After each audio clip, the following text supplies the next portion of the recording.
com a apresentação do Guilherme das Neves Seguro. E vamos estar também com a apresentação do Marcelino Guedes Gomes também. Então, vamos começar com a apresentação do Guilherme das Neves Seguros. Ele é doutorando em informática no programa de pós-graduação em informática do Departamento de Ciência da Computação da Universidade Federal do Rio de Janeiro e mestre em informática também no PPGI do DCC da UFRJ. E é graduado em matemática pela UFRJ também. A área de atuação é ciências exatas e aplicada, com foco aí em análise numérica. O tema da sua apresentação hoje é o seguinte: evitando danos ambientais, a importância da foco na retirada do gás em xisto. Então, Guilherme, você tem aí 30 minutos para estar fazendo a sua apresentação para todos. Ok, Carol, obrigado. Bem, boa tarde a todos, né? Obrigado pela presença e espero que em breve a gente consiga fazer esses encontros presencialmente, né? Deixa eu colocar aqui só um instantinho a apresentação.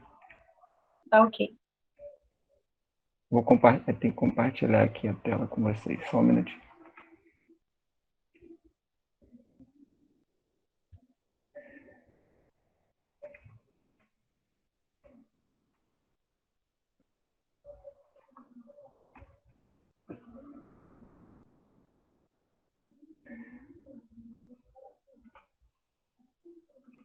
Bom, acho que agora vai. Vocês estão conseguindo ver a tela? Bem? Não sei se está aparecendo. Está carregando. Agora foi. Foi? O meu áudio está legal também para todo mundo aí? Espero que sim, né? Tá sim, Guilherme. Eu não abri minha câmera, mas agora se eu voltar aqui, eu tô com medo de sair. E como a internet hoje está muito instável aqui, eu vou abrir só no final, na hora das perguntas, tá bom? Tudo bem. Bom, boa tarde novamente a todos e obrigado aí pelo convite, viu? Esses encontros quinzenais, né, estão sendo muito interessantes. Como a Carol falou, meu nome é Guilherme e eu vou falar hoje sobre a importância do FOP na retirada de gás em xisto, que é o tema do meu estudo no doutorado, e apresentar os resultados parciais que eu tenho até agora para vocês. Bom, aqui é só um sumário da apresentação, né? Vou falar sobre a motivação, dar uns conceitos geológicos, mostrar a modelagem para vocês, os resultados que a gente já tem e o que ainda falta fazer. Bom, eu coloquei aí no início, né, fotos de acidentes de retirada de xisto que a gente já presenciou, né? Então, dá para ver pela primeira foto aí que é um acidente em Oklahoma, nos Estados Unidos, que foi uma explosão gigantesca, né, por causa do teor de combustão do xisto, né? E essa figura que está embaixo foi também nos Estados Unidos, né, na Dakota do Norte. Aconteceu um acidente que o gás de xisto ele fraturou a rocha onde ele estava sendo extraído, foi parar no lençol freático, e aí quando as pessoas abriam a torneira em casa, esse gás vinha junto, né? E aí se o cara acendesse um isqueiro ali na torneira do banheiro, a água pegava fogo, né? Porque o gás também é muito inflamável, né? Então, assim, estudar essa retirada de hidrocarboneto, né, tanto gás quanto óleo, de uma pedra de xisto é importante, né, para que a gente evite acidentes como esses aí, que podem custar vidas, como no caso foram 46 na foto que está aí em cima. Bom, mas por que então que a gente paga esse custo alto ecológico para extrair o xisto? Não seria melhor tirar o petróleo de outras situações? Bom, eu conversei até com um cara que trabalha na Petrobras, ele falou uma coisa assim que me deixou um pouco intrigado, né? Ele falou que o investidor de petróleo, né, o dono da empresa de extração de petróleo, ele compartilha o risco ecológico com a sociedade, mas o lucro é todo dele, né? Então, por isso que o estudo é importante, né? Porque a gente, mesmo sendo uma empresa privada tratando daquilo, a gente paga o custo ambiental disso.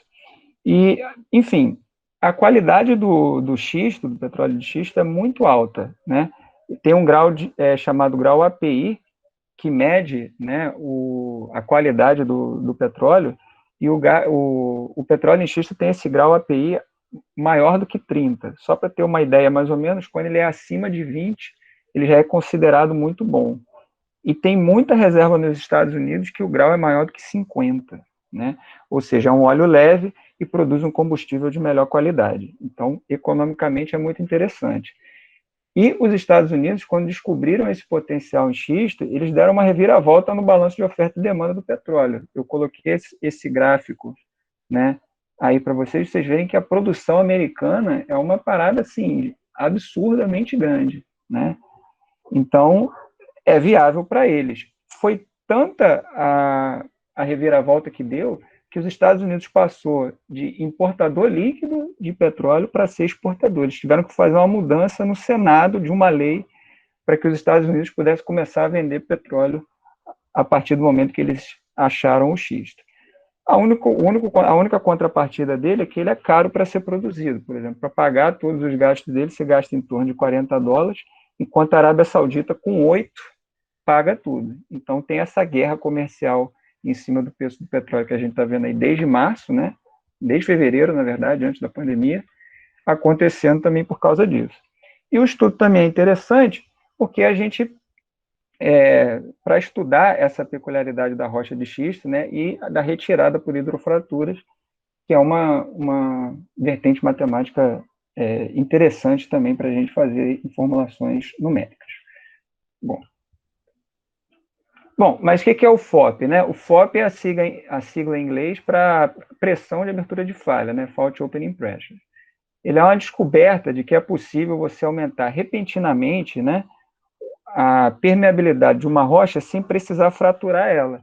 Sem precisar fraturar, que a gente chama de deformação global reversível, a gente evita aqueles acidentes que estavam aparecendo lá no início da apresentação. Tudo bem? E o FOP também dá uma outra abordagem para as modelagens numéricas em geomecânica, que em geologia, né? A gente dá uma caracterização geomecânica para o processo, né? E antes era muito feito em cima das formulações geoquímicas ou dos minerais que estavam presentes na rocha. Então a gente consegue também ganhar mais um ponto aí para a ciência para ser estudado. Tudo bem? Bom, esse gráfico que está aí, ele mostra o grau de permeabilidade de uma rocha em função da pressão de injeção que a gente está colocando. Então, o FOB seria aqui, né? Ele aconteceria mais ou menos nesse ponto, onde é que vocês estão vendo que depois dele a permeabilidade cresce muito rápido, né? E a pressão está sendo controlada aqui ainda. Então, a gente consegue observar esse fenômeno aí. Bom, e qual é o objetivo do nosso trabalho? É fazer um estudo dessa relação entre a pressão exercida na rocha e o aumento da permeabilidade. Ou seja, eu quero saber aonde que acontece o FOP, tá? A relação não é o FOP é o valor que faz com que eu consiga aumentar repentinamente a permeabilidade sem quebrar a rocha. E aí eu vou fazer algumas considerações, né, que são também objetivos do trabalho, só que eu botei então, até, de certa forma, objetivos menores, que é eu fazer uma modelagem considerando a geometria da fratura e a rugosidade dela, e acoplando esses dois métodos numéricos aí, que é o método de elementos discretos, que é o MED, e o método de volumes finitos na escala dos poros, que é PFV na sigla em inglês. Então, só para a gente dar um background aí de geologia, né? O que são rochas? São agregados naturais de minerais, né? Então, a gente tem vários tipos de rocha que a gente vai andando na Terra, você consegue ver diferentes tipos de rocha. Caso a rocha seja porosa, né, ou fraturada, ela também vai conter fluidos. Pode ser ar, né, gás, ou pode ter líquido lá dentro, tanto petróleo quanto água, né? Elas são classificadas de 3 formas: rochas magmáticas, rochas metamórficas e rochas sedimentares. Eu botei um exemplo aqui de um tipo de cada, né, para a gente ter mais ou menos uma ideia, tá bom? E como é que elas se transformam ou como elas se formam, né? Então, a gente tem o ciclo das rochas, que são basicamente aí, né, eu posso ter uma rocha magmática por processos naturais virando uma rocha sedimentar ou uma rocha metamórfica, e assim vai. Esses processos são basicamente erosão, sedimentação, um aquecimento, né, que está escrito ali derretimento, e a recristalização, ou seja, o reordenamento desses minerais que estavam originalmente na rocha. Bom, o afundamento, recristalização e o derretimento são os mais comuns, né? A erosão já é um pouco menos. Tudo bem? Bom, isso me lembra muito um filme que eu vi, né? Que se chama Um Sonho de Liberdade, em português, né? Morgan Freeman, que é esse personagem que está aqui, que chama Velho, ele fala no final do filme, né? Que geologia é o estudo da pressão e do tempo, e é somente isso que precisa, pressão e tempo. Essa frase me marcou porque todo o processo que a gente vai ver dessas transformações e da importância do estudo do FOP é justamente a pressão. Tudo bem? Bom, então, só falando, o que é porosidade? É basicamente o potencial de armazenamento de fluidos, tudo bem? Ou seja, essa porosidade, né, influencia também as propriedades físicas da rocha, tá bom? E a gente define ela como sendo uma fração simples, um percentual simples. Volume de vazios, né, de espaços vazios, que a gente também chama de voids, tá bom? Sobre o volume total da rocha, tá bom? Bom, mas armazenar fluido não significa transmitir esse fluido, né? Ele pode ter, né, digamos, né, a porosidade de um coco, por exemplo, tem água lá dentro, né? Mas para eu poder tirar aquela água que está lá dentro, eu preciso quebrar ele. Então, essa capacidade de transmitir fluidos, a gente chama de permeabilidade, tudo bem? E só uma coisa, se o material é permeável, obviamente ele vai ser poroso. Agora, ele ser poroso não significa ele ser permeável, tudo bem? Bom, a permeabilidade apresenta anisotropia, né, na maioria dos casos. Então, praticamente todas as rochas são anisotrópicas com relação a isso. O que é anisotropia? Significa que em cada direção que eu olhar, essa propriedade vai ter uma característica diferente, né? Então, por exemplo, na rocha, na parte de cima, eu posso ter uma permeabilidade totalmente diferente do que eu vou encontrar no fundo dela. Tá legal? E ela é medida através da lei de Darcy, né? Foi um engenheiro francês que formulou essa lei que está aí, né? Que ele fala que a taxa de fluxo que eu consigo retirar da rocha é diretamente proporcional a uma constante de permeabilidade, que é o que a gente vai chamar de permeabilidade, a área da seção transversal da rocha, dividido pela viscosidade vezes o gradiente de pressão. Então, olha aí o gradiente de pressão de novo no quadro. Tudo bem? Então, a pressão é parada fundamental para a gente poder estudar. A unidade no SI dela, né, é o metro quadrado. Só que como ela foi formulada na lei de Darcy, né, a medida usual é o próprio Darcy. Tá bom? E o que são as rochas de xisto, né? Então, só antes de eu falar da rocha de xisto, eu tenho que entender que quando as rochas são submetidas a um calor e a pressão, novamente, durante o metamorfismo, eu consigo rearranjar aqueles minerais, né, de maneira paralela. Ela fica com umas linhazinhas assim, né? Essa aparência a gente chama de textura folheada, e o xisto é um tipo de rocha metamórfica que tem essa foliação nas porções mais profundas da crosta, ou seja, está lá embaixo, no fundo do oceano.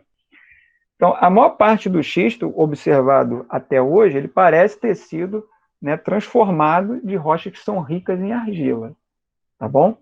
Bom, e aí, essa composição dele, né, confere uma característica que a gente chama de, que os geólogos, né, chamam de xistosidade.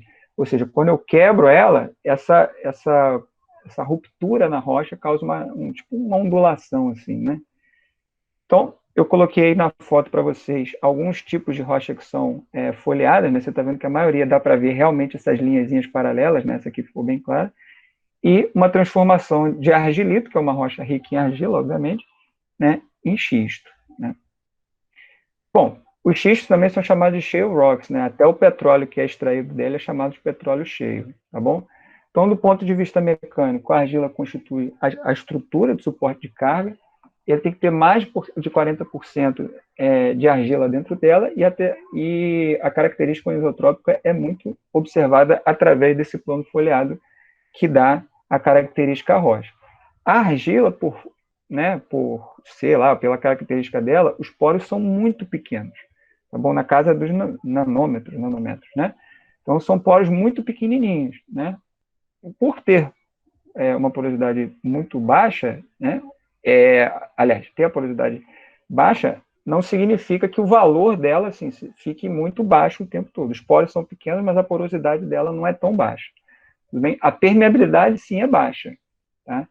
E aí eu botei que os valores são ainda mais baixos para condições in situ. O que é condição in situ? É a rocha no estado natural dela, ou seja, eu não cortei, não quebrei a rocha, não trouxe para a superfície, não vou analisar ela ali, vou analisar lá onde é que ela está, no fundo do mar.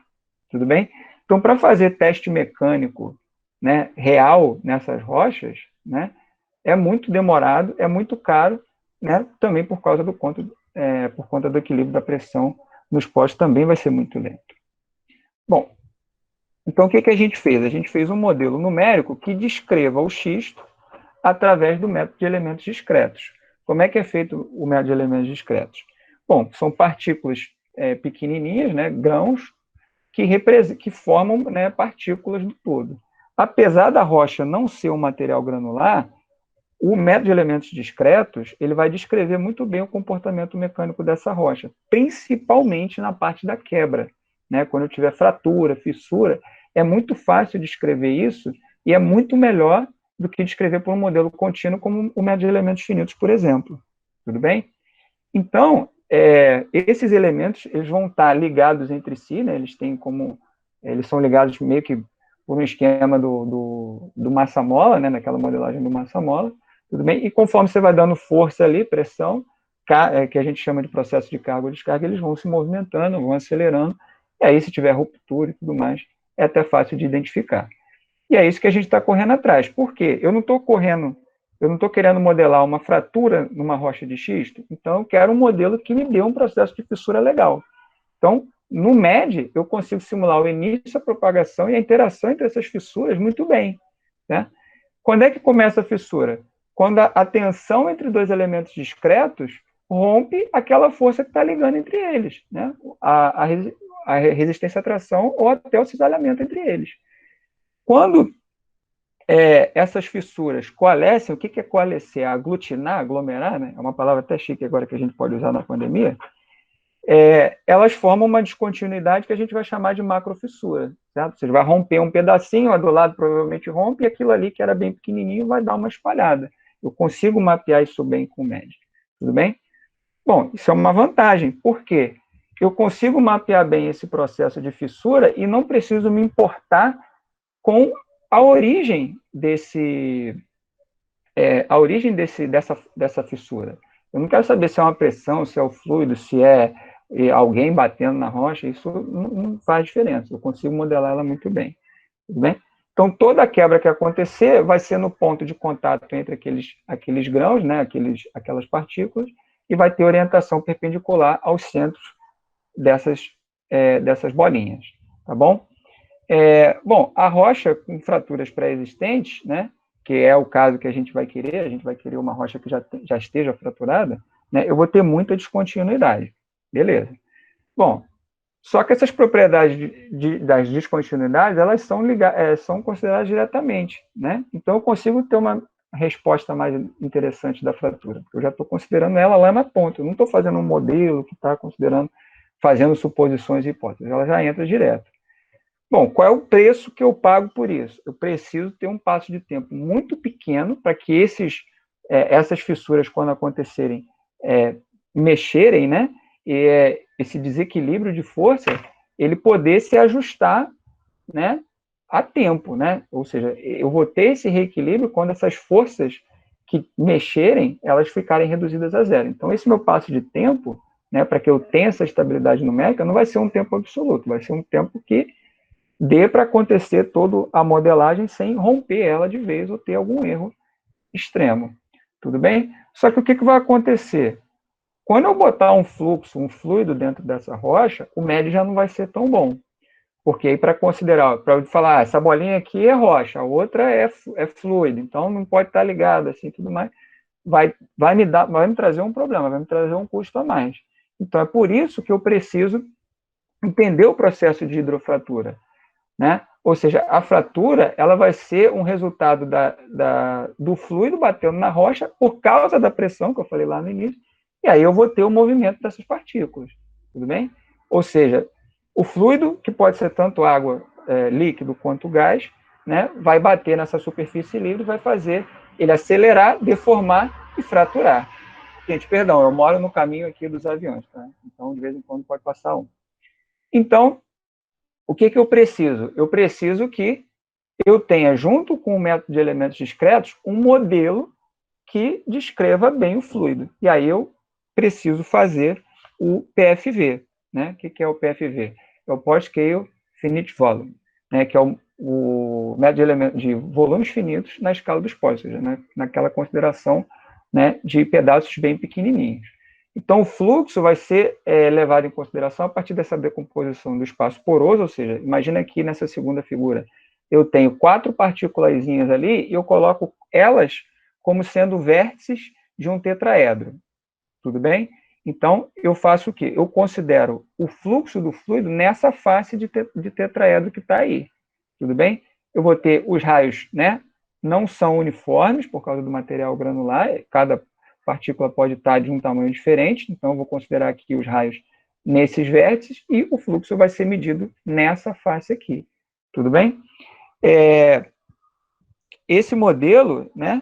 Ele faz algumas considerações. Primeiro, da equação de continuidade, que vem da equação de Navier-Stokes, tudo bem? Fala que a soma dos fluxos vai ser igual à taxa de variação nesse volume do poro, então a gente consegue calcular isso, e faz algumas considerações sobre a condutância, né? A partir da equação de continuidade, que é aquele Nabla, Nabla 1 não, é o delta U lá, o Laplaciano de U igual a zero, né? Eu acho que a Júlia até chegou a apresentar isso no trabalho dela também. E a equação de permeabilidade, que é a lei de Darcy, né, conseguem deduzir uma relação linear entre os gradientes de pressão e os fluxos. Tá bom? Bom, então, acoplando esses dois métodos, como é que funciona? Esses dois quadrinhos que estão aqui mais à esquerda seriam do método de elementos discretos, ou seja, eu atualizo a posição em contato, meço as forças que estão acontecendo entre elas, beleza, ajustei, então eu venho para cá, jogo o PFV, faço o fluxo que está acontecendo nesse meio. Jogo as forças de fluido, leis de movimento. O que faz então? Aí eu volto para cá, acelerou, né, deformou, atualizo as posições e vou fazendo isso aí repetidamente. Tudo bem? Então, o MED seria esses dois quadrinhos aqui, o PFV está aqui, e essas duas linhas correndo por fora seriam o algoritmo do método como um todo. Então, beleza. Já sei qual é o meu problema do mundo real, né? Ou seja, fratura de xisto para extração de hidrocarboneto. Já modelei a rocha através do método de elementos discretos. Já sei como é que o fluxo acontece lá, já tenho um modelo também para isso. Só preciso, então, começar a simular. A primeira coisa que eu preciso entender é a tal da fratura, porque se eu estou fazendo uma modelagem de fratura, eu preciso saber como é que ela se comporta. O modelo simplificado dela, numa fratura simples, é o seguinte: eu considero dois planos paralelos, né? Na verdade, seriam planos, seriam superfícies, né? Duas superfícies, né, paralelas. Eu tenho uma abertura mecânica que acontece aqui, tudo bem? Pode ser hidráulica também, e tem o void, que é o espaço que está lá entre elas. Bom, eu tenho que fazer várias considerações em relação a essa fratura, né? As principais estão aqui. Ou seja, a abertura que está entre elas, a rugosidade dessa fratura, a área de contato, porque ela não vai ficar ali paralela, bonitinho o tempo todo, né? Essa abertura vai ser variável. A maturidade, que significa quanto tempo que essa fratura já está estabilizada, para saber se ela é mais ou menos suscetível a quebras e tudo mais. A canalização, que é por onde tem que passar o fluido, modelo de rigidez e tudo mais. Bom, então o que a gente fez? A gente fez uma geração de uma superfície para fratura num programa em MATLAB. Ótimo. Eu usei 64 por 64 na minha discretização num cubo 1 por 1 por 1, né, de 1 metro por 1 metro por 1 metro. Por que eu usei 64? Para fazer esse tipo de programa, a gente viu que potências de 2 são mais interessantes, mas também não precisa você botar 1024, que é 2 a 10, né, porque 64 já dá um resultado legal, tudo bem? Bom, e eu botei esse expoente de Hust aqui, H igual a 0,8. Que é o expoente de Hust? A gente viu que a fratura tem uma caracterização por fractal, tudo bem? E os caras estavam tentando ver se tinha algum expoente, uma dimensão universal que caracterizasse todas as superfícies fractais como um todo. E o pior que tem, né? Matematicamente tem até um artigo que fala sobre isso, e ele fala que esse número mágico é 0,8. Tá bom? Bom, E o que é a rugosidade? Bom, a rugosidade, digamos assim, são as pontinhas que a fratura pode ter, né, que atrapalhariam o fluido a passar. A gente considerou uma rugosidade de 0,05 milímetros, né? A gente pode entender ela como se fosse um desvio padrão das alturas, né, estatisticamente falando, e esse RMS aqui quer dizer root mean square, ou seja, ele faz uma média das raízes quadradas dessas alturas. Mas se vocês repararem aqui, essa fratura está localizada na parte de baixo, está no zero. Então, o que eu vou ter que fazer? Eu vou ter que dar uma inclinada nela e vou ter que dar uma subida. Como é que eu faço esse processo de rotação? É um modelo de rotação simples de superfície, né? Eu defino dois ângulos, θx e θy, para rodar nos eixos x e y, respectivamente, né? Faço essa correção do comprimento aqui, né, que é o LX, o LXT e o LYT, né? O professor Marcelo fez esse ajuste aqui, né, em relação aos cossenos dos ângulos, ou seja, porque quando eu der uma inclinada nela aqui, é capaz dela sair um pouquinho do cubo, né? Então, faço essa correção. A matriz de rotação é aquela que a gente vê em cálculo numérico, em métodos numéricos, né? Rx e Ry. E eu pego o ponto, né, que está localizado aquela célula e faço a nova posição, ZT, né, que eu chamo de ponto Z transformado, como sendo o produto das rotações aplicado no ponto. Então, feita a rotação, eu consigo dar inclinada nela, mantenho ela dentro do cubo certinho, só que ela ainda está posicionada lá embaixo, né? Nesse exemplo aí, a gente considerou uma rotação só em Y, com 15 graus. Então, eita, peraí que eu passei por... Se eu der uma deslocada nela para cima, né, ela fica mais ou menos nessa posição. Repara que aí até ela parece um pouco mais suave do que estava antes, justamente porque eu consegui botar ela, né, dentro da matriz da rocha. Bom, então como é que eu vou fazer agora? Se eu posicionar ela na rocha, né, essa parte branca aqui são as partículas que ela está ocupando, e eu veria aqui um pedacinho dela acontecendo dessa forma. Bom, e como é que eu vou fazer para poder retirar as partículas que estão ali? Porque ali eu só posicionei a fratura. Eu tenho que tirar as partículas de rocha que estão ali para fazer o espaço dos vazios. A gente fez um modelo baseado nas alturas, né? Eu faço um perfil dessa superfície traçando as alturas máxima e mínima de cada ponto, tudo bem? E faço esse modelo aqui. Eu chamo uma altura máxima, né, superior, e uma altura inferior. Tá? Então, eu faço essa continha aqui, esse parâmetro alfa tem que variar de 0 a meio, para que eu não tenha essa parte inferior passando acima, né, para não ter superposição dessas fraturas, porque a hipótese dela de que sejam duas superfícies paralelas, né, ou seja, eu não posso ter uma trincando por cima da outra, tudo bem? E a altura central é definida como a média das alturas dos 4 pontos que estão aqui.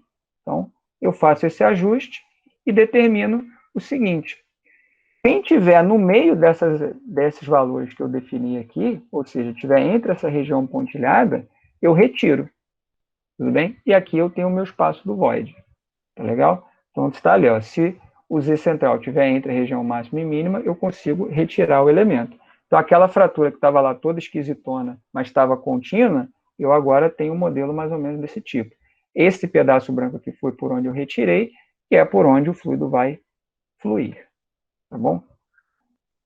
Bom, esse modelo é bom? A gente acredita que sim. A gente testou outros modelos de retiradas aleatórias, né? E o melhor foi realmente esse das alturas. Por quê? Ele respeita a rugosidade, né, e a continuidade do material, ou seja, eu não vou ter buraquinhos, né? Tipo uma raquete de tênis, assim, buracos aleatórios na rocha, né? E eu vou ter uma boa conexão entre os poros para poder formar esse caminho de fluido, porque se eu tivesse a mesma quantidade de retirada de material, aleatoriamente eu não necessariamente formaria um caminho para o fluido passar, e a gente sabe que é assim que acontece na realidade. Então, a nossa primeira simulação foi o seguinte: eu peguei um cubo, né? Aqui está digitado errado, é 1 metro, com uma única falha, que foi aquela que eu coloquei lá inicialmente. Eu considero essa rocha como um material elástico, beleza? E impermeável. Por quê? Eu quero que esse fluxo aconteça somente no plano de falha, que é ele que eu quero estudar, é esse fluxo. Eu não quero que ela quebre, deforme e aconteça aquilo. Então, a gente tem que fazer uma suposição mais simples, né? Então, o que vai acontecer? Eu dou o valor da densidade, o módulo de Young, né? E o coeficiente de poação para essa rocha, considero material impermeável, principalmente nessas laterais. Eu realmente forço o programa a ter o fluxo somente, né, no plano de fratura. O fluido, a gente está considerando inicialmente, né, com a densidade, viscosidade, o módulo volumétrico, que também é chamado de bulk módulo, né, que é esse valor de K, né, como sendo água, simplesmente por comodidade, tá bom? E esse fluxo vai depender de três fatores, né? As propriedades desse fluido, a geometria, né, dos voids, ou seja, dessa superfície que está ali, que foi o que a gente considerou fazendo essa superfície até agora, e a pressão no limite da junta, né? Ou seja, lá no início a gente está falando dessa pressão e é a pressão que vai fazer um papel determinante nesse fluxo, né? E eu também aqui estou amarrando tudo que eu estou querendo fazer desde o início. Eu já fiz um modelo geométrico para essa superfície, já fiz um modelo de retiradas também baseado no perfil geométrico da fratura. Então a gente está conseguindo fazer uma formulação diferente do que estava sendo feito até agora. Eu não tô, você vê que agora eu não estou considerando nada em relação à argila e coisas desse tipo. Não vai fazer diferença nesse modelo. Não estou considerando o mineral que faz parte da rocha. Bom, e esse plano homogêneo é o primeiro passo. O que eu fiz? Eu peguei aquela superfície e dei uma achatada nela. Vai ficar um plano mesmo, né, para ficar mais simples. Eu tenho as rigidez normal e de cisalhamento definidas, tenho a abertura, né, hidráulica inicial, que é aquela distância entre os planos da fratura, e dou também uma altura máxima, tipo assim, ó, filho, você chega até aqui, mais do que isso, você vai quebrar o negócio todo, já não vai ficar legal. Então, eu também consigo controlar isso e boto um ângulo de fricção de 15 graus. Eu olhei para o relógio aqui, eu já estou acabando, né? Tenho 30 minutos. Então, esse ângulo de fricção vai ficar ali de 15 graus. Ok. Então, como é que a gente vai fazer? Eu aplico as tensões da rocha, ou seja, que ela tem tensões lá, né, no estado que ela está, incito, ou seja, estou fazendo o teste lá embaixo, né? Estou fazendo essa injeção, esse teste de permeabilidade no local dela, natural. Então, eu faço essas aplicações de tensão, a rocha estabiliza. Depois que ela estabiliza, eu faço o quê? Eu vou lá nos poros, ou seja, naqueles voids, naqueles pedacinhos que estão abertos, e boto o fluido lá, e naturalmente esse fluido vai ter uma pressão dele lá dentro, né? Ele vai ter essa característica. Faço essa injeção. Fizemos. E o que a gente faz? Eu aplico uma pressão, na verdade, uma diferença de pressão no lado aqui dessa fratura para fazer esse fluido que está lá dentro andar, né? E vou manter a pressão de saída do lado de cá igual. Lembrando que a rocha é impermeável, então só pode sair do outro lado, ela não vai sair por cima, né? E nem em direções ortogonais dela, ela tem que seguir esse fluxo que está aí. Tudo bem? Bom, e aí o que eu faço? Eu meço essa taxa de fluxo antes e na saída, né? Quando eu tiver já o estado desenvolvido, né? Porque no início ele ainda vai ficar tentando se ajeitar, depois ele vai fluir de maneira mais tranquila, tudo bem? E aí o que vai acontecer? Eu faço essa medição, consigo a permeabilidade, meço essa evolução e vou conseguir observar o FOP, ou seja, o ponto em que a pressão desloca, né? Desloca não, aumenta repentinamente o valor da permeabilidade, estou satisfeito. Mas por que eu coloquei em negrito aqui essa última parte? Que é justamente o pedaço que a gente está e é o pedaço que a gente está tendo problema, né? A gente ainda não conseguiu fazer essa medição, essa taxa de fluxo bem calculada, né? As diferenças estão dando muito pequenas, mas elas tinham que ser iguais os valores, então a gente ainda está tendo problema. Por quê? Pela lei de Darcy, essa permeabilidade de entrada e de saída devia estar igual, né? Os nossos valores estão muito próximos, então pode ser que a lei de Darcy não se aplique. A gente mandou mensagem num fórum, né, do IADE, que é o software que a gente usa para fazer essa modelagem, né? Muita gente está trabalhando também com hidrofratura e rocha, enfim, e lá teve alguém que sugeriu falando que talvez a lei de Darcy não fosse adequada para essa medição e que a gente tivesse que fazer uma medida através da lei cúbica, né? Apesar do K não estar diretamente proporcional ao cubo dessa abertura inicial, né? eles chamam de lei cúbica por causa do que eles calculam também a transmissividade, que é o produto dessa permeabilidade pela área. E aí o H fica elevado ao cubo, por isso que é chamado de lei cúbica. Tá bom? Então, o que falta fazer? Eu preciso só ajustar esse... Só, né? Só é muito simples. Eu preciso ajustar o cálculo de fluxo nas faixas para fazer essa medição da permeabilidade.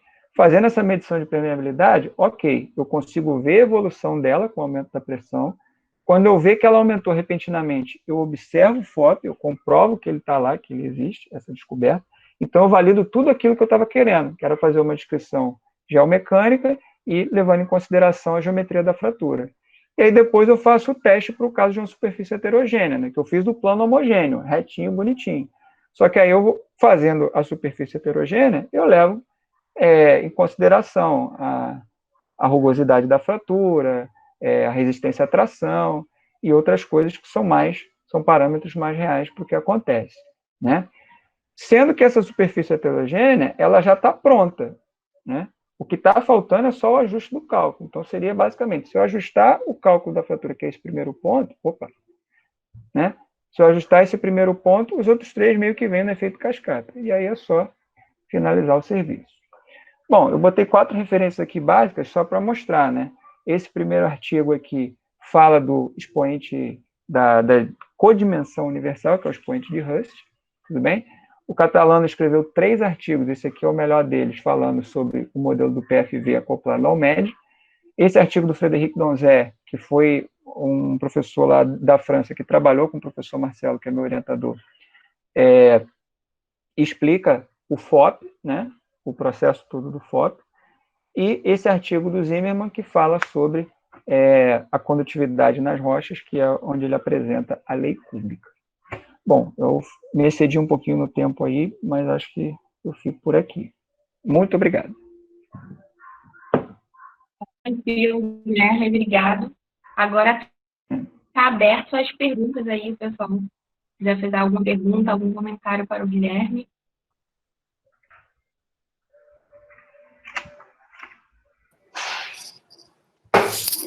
Opa, Guilherme. Oi, Rômulo. Beleza, cara? Tranquilo. Pô, bacana demais. Eu cheguei um pouquinho atrasado aí, eu perdi um pouquinho do início lá, e eu não sei direito quais foram as hipóteses que você considerou para o modelo. Aí eu fiz aqui, na verdade, assim, uma pergunta que eu queria saber. O sólido que você considerou, no caso, é a matriz sólida, né? Ela vai ser incompressível? Como é que é? Porque eu estou pensando nisso porque você está fazendo aí como se fossem as esferas. Essas esferas, elas podem ter oclusão ou não podem? E aí, como é que faz essa Cara, seu questão som da deu uma deformação? cortada aqui, eu não sei se cortou para todo mundo ou se só foi para mim. Você perguntou se a rocha é o quê? Você está considerando ela como incompressível, entendeu? Por conta do... Assim, eu estou pensando isso porque você está fazendo a modelagem com essas esferas, né? Aham. A gente E eu não considera... sei se pode ser cadê? Eu considerado botei... como ter oclusão ou não. Acho que está aqui, né? A gente considera ela impermeável. Tá? Ela não pode sofrer compressão, sim. Ela está impermeável, né? Mas, assim, a rocha não é bem o meu foco, né? Eu estou mais interessado no fluxo. Então, essa deformação da rocha e tal, essas quebras que acontecem, né, não seria exatamente onde é que eu... Porque assim, você está olhando mais para a rocha, né? A sua pergunta seria olhando mais para a rocha. E ela pode sofrer compressão, sim, mas não sei se isso influencia tanto, né? Porque a pressão do fluido, acho que nem chega a ser forte o suficiente para isso, né? Porque até na consideração aqui, a gente botou aqui, ele acelera e deforma, né? Então, ele sofreria uma compressibilidade, sim, mas pequena. Entendi, modelagem com as esferas, está tudo bem. E aí você aplicou lá as tensões, aí ela foi, acomodou, não é isso? Esse é o processo? Isso, as tensões na rocha, aí ela sossega. Ela foi lá e acomodou, aí entrou em equilíbrio. Entrou em equilíbrio, certo? Certo. Aí depois você insere o fluido, não é isso? Isso, E faz a diferença de pressão. isso.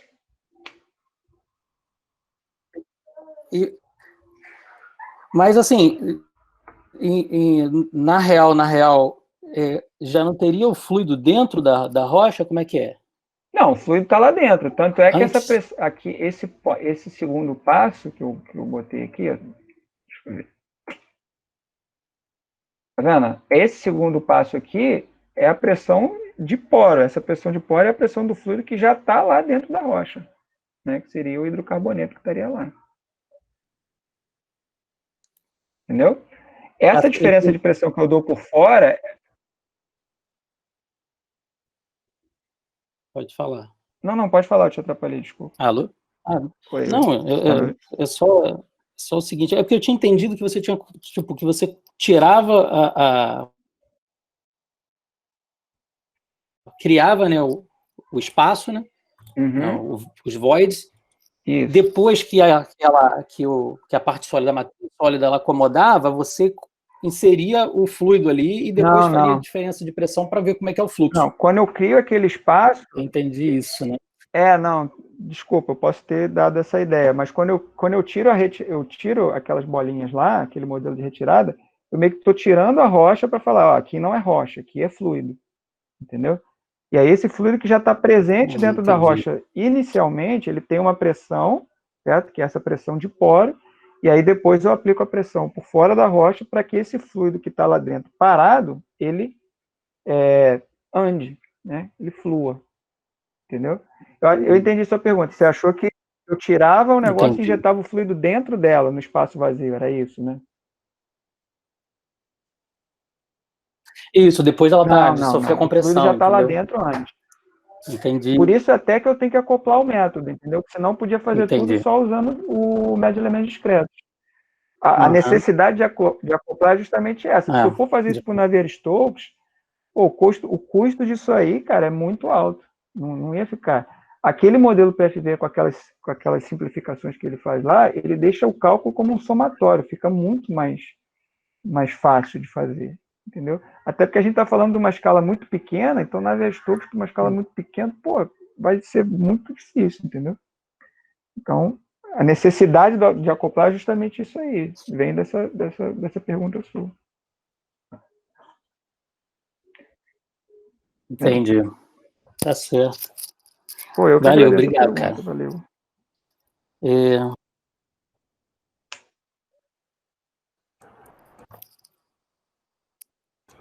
Guilherme? Fala, Gabriel. Tranquilo, cara? Beleza, e você? Duas dúvidas, mas é sobre o IAID, na verdade. Sim. O IAID já está com volumes finitos implementados dentro dele? Sim, ele tem uma engine lá dentro que faz isso. Beleza.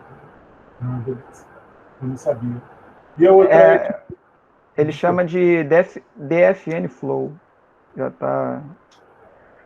Tem que fazer uns ajustes, né? Mas ele já tem um módulo lá dentro para isso já. Entendi. E outra coisa, que eu fiquei pensando, né? Você está fazendo isso aí num cubo de 1 metro, né? Isso. Ele sustenta, tipo, um modelo de tamanho um pouco mais real? Sei lá, porque eu fiquei imaginando no que eu estudei de rocha, lá do pré-sal, que tinha uns domos, que são bagulhos gigantescos, sabe? Cara, assim... E a gente injeta, por exemplo, a gente pode injetar coisa lá para tirar o petróleo também, né? Não, entendo. Então, brother... Diga, desculpa. Aí, tipo, tem as rachaduras também, óbvio. Eu queria saber se daria para fazer algum tipo de simulação parecida, sabe? Com uma escala um pouco real. Porque para você considerar o solo aí, também você tem que considerar elementos pequenos, né? Seus elementos discretos. Cara, assim, eu não cheguei a testar um modelo maior do que esse que está aí, não. Mas, assim, eu acredito, né, que não tenha problema. Assim, deve demorar, né? Porque essa simulação que eu faço, ela, tipo, em 2, 3 minutos, ela já faz as contas e tudo mais, né? E, inclusive, ela demora mais nesse primeiro passo aqui, que é o ajuste dessas tensões, né? Então, talvez, para um modelo maior, esse ajuste dessas tensões em si aqui demore um pouco mais. Mas eu acredito que, assim, fazendo os ajustes, tendo um computador bom, eu creio que possa aumentar. Agora, aumentar até quanto, também não sei, né? Porque se for fazer um tamanho real de uma rocha lá embaixo também, é muito grande. E aí você vai precisar de muitos elementos e isso vai te dar um custo também. Porque eu fiquei pensando que, tipo, quando você está costurando rocha aí, eu imagino que você deve ter que ter um. Você não possa colocar elementos grandes, que você deve perder coisa, né? Deve perder. Você deve perder informação. E Sim. o crescimento, talvez, do tempo seja bem grande, né? Aí teria que ver, assim, a partir de qual escala que esse modelo começa a perder eficiência, né? Eu não sei te responder isso agora, não. A gente só fez esse teste aí, né?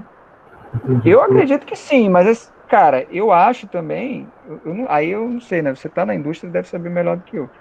Os testes realmente são feitos com tamanhos reais, naturais, ou não tem nenhuma redução de escala? Sei lá. Acho que, pelo menos no seu trabalho, tem o tamanho real. Por isso que eu perguntei, entendeu?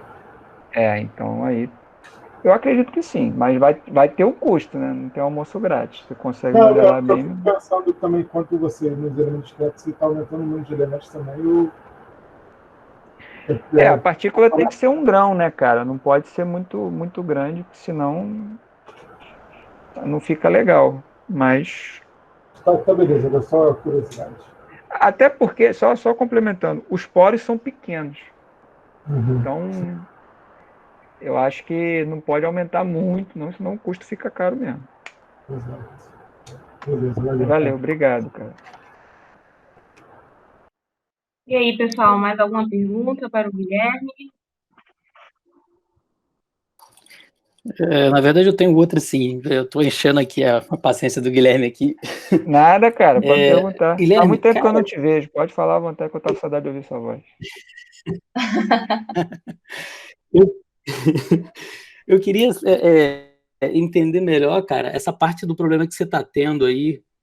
Você falou que, de repente, a lei de Darcy não é bem aplicada para esse caso.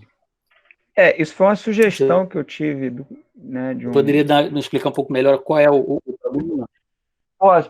Só para nesse fórum que a gente faz, né, esse autor aqui, esse catalano, né, e outros autores que também estavam nesse artigo, eles têm um fórum de IED que eles ficam tirando as dúvidas. Então, meio que a gente consulta na fonte.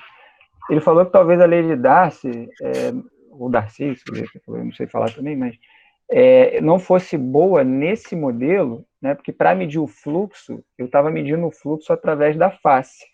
E como a gente tem essa ideia dela ser impermeável, né, ela só vai sair na rocha, aí ele falou que talvez fosse mais eficiente a gente ver as velocidades das partículas, né, das partículas de fluido, para ver como é que ela está sendo descrita, né, e não levar em conta o fluxo da face como um todo, porque vai ter parte ali que não vai ter fluxo e a medição ficaria ruim. E aí acho que seria mais também um problema de programação do IED, e não da lei física em si. Né? Talvez não seja o melhor caminho você calcular esse fluxo aí, porque lá pelo programa você mede o fluxo, que é o Q, e a partir do Q, né, eu tenho os outros dados aqui, eu meço a permeabilidade, que é o K. Né? Aí ele falou que talvez fazendo a consideração sobre a fratura em si e controlando essa abertura, né, levando em consideração que os poros são pequenos, né, o artigo mostra que para problemas desse tipo, né, onde o fluxo acontece só através da fratura, a lei cúbica funciona melhor. E é nesse ponto que eu tô parado, né? Estou tentando explorar para ver melhor. Porque fazendo pela lei de Darcy essas permeabilidades aí, dá uma diferença assim, de 10 a menos 5, 10 a menos 4 às vezes, né? Só que os valores por si só também são baixos, e aí isso acaba representando às vezes 5, 8% de diferença de entrada e saída, e eles precisam ser iguais, né? A gente até pensou uma outra coisa, será que tem um intervalo de de tolerância, né, para essa diferença entre um e o outro, e a gente fez um outro experimento, né, que já estava pronto, e viu que realmente sai igual, assim, todas as casas saem iguais. Então não era pode ser um erro, assim, ou da modelagem lá, na hora de medir, alguma coisa assim, do programa também. Aí pode ser uma parada muito mais numérica do que física.